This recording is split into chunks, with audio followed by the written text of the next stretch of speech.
Hi, my name is Rumbi. I'm a solicitor from RBM Solicitors. This is a quick update on application fees for immigration applications, especially for people who were granted discretionary leave after a failed asylum. So previously, these applications were dealt with free of charge and there was no fee for the applications. I've met a lot of people who have been unable to make applications because they haven't saved up the money or they've had no access to the resources, especially when applying for indefinite leave to remain.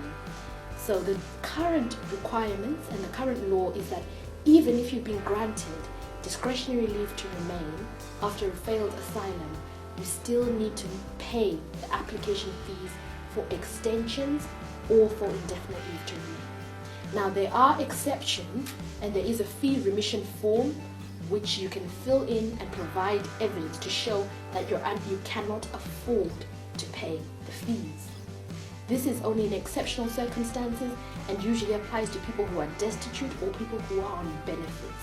If you are working, you own property, you own cars, then it's difficult to prove that you qualify for the fee remission. So it is much better to put your affairs in order and prepare the fees that are required for these applications. So the current fees as of today are £649 per applicant plus the NHS surcharge of £500 or £600 per applicant.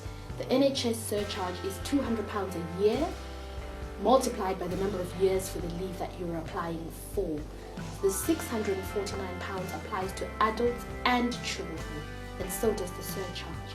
So per person, it's approximately £1,100 per person. So you multiply that by the number of people in your family.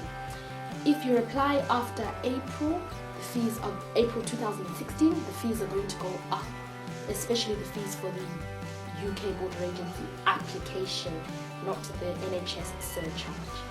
If you're applying for indefinite leave to remain, the application fee is £1,500 per person before April 2016.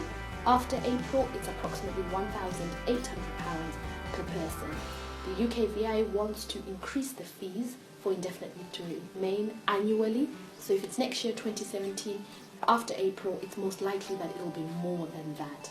So that's a really, really important piece of information, and it's important to gather your funds in advance and prepare to make the application, because a lot of people have actually lost their status because they didn't have the funds to make the application. Thank you.